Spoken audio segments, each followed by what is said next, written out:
Somebody else I want to hear from is Fazia Abdiali, who's with Women in International Society. Yeah, thank you. I must start by congratulating you that the speech was really, really good because it really advocated for issues of women, which is an area of passion. I'm not speaking as wives today. I'm actually speaking as Sisters Without Borders because I chair a platform of very inspirational women who work every single day in the field of peace and security, in particular countering violent extremism. So the women come from different parts of the country, from northern Kenya, from the coastal region, even here in Nairobi.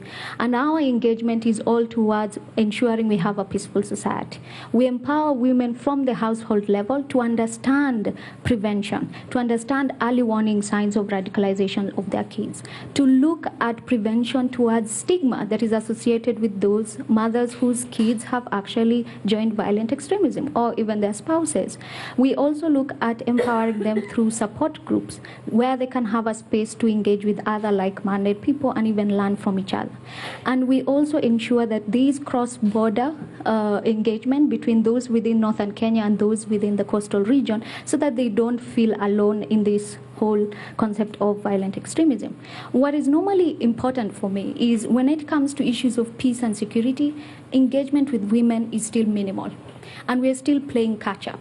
When we are pushing for 2/3 even within our own parliamentary systems, we're not looking at what these 2/3 will be doing. And for us, we are pushing towards them having some concrete things that they will talk about within parliament. And in particular is the issue of education. Because for the women in northern Kenya, their children are actually not going to school. They're not getting quality education.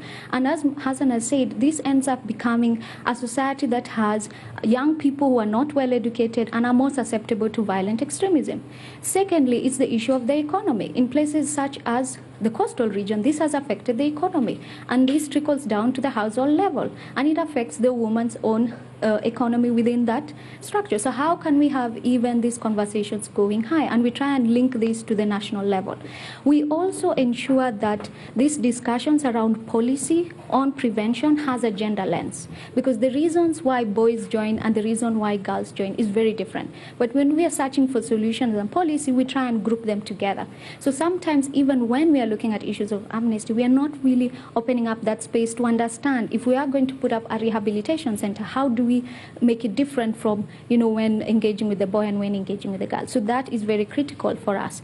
One key thing I would love to put across is you started the conversation, the White House conference in February, and it brought a lot more conversation here through the regional conference we had. And I wanted to elevate that in terms of ensuring it's more sustainable so that it pushes away from just discussion, is to push for a hub that can be placed in Africa. The hub we have is actually in the UAE, the United Arab Emirates. This is the Hidayah Center, which is useful for research and ensuring there's more conversation around how private sector gets involved, how civil society and governments can come together. But we don't have such hubs in Africa. So in most cases, when you hear about capacity building of CVE, we have to go outside Africa to get this capacity building. So why not actually start thinking about either expanding the global center to have a hub in Kenya or somewhere in Africa for easy access for even the grassroots initiatives and civil society to also be engaged. Thank you. Thank you. That was an excellent presentation. Thank you. And I will very much take your remarks under advisement in terms of the possibilities of setting up a hub. The idea of women being actively engaged in countering violent extremism is absolutely critical. Mothers tend to be more sensible, and I'm just telling the truth.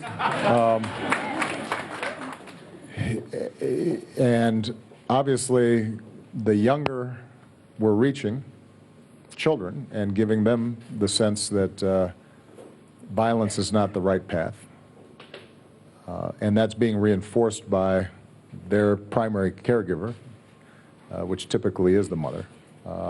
And the idea of peer-to-peer support, but also some peer pressure in terms of making sure that mothers are involved in steering their children in the right way. I think that's a wonderful model. Very exciting. I just learned something there.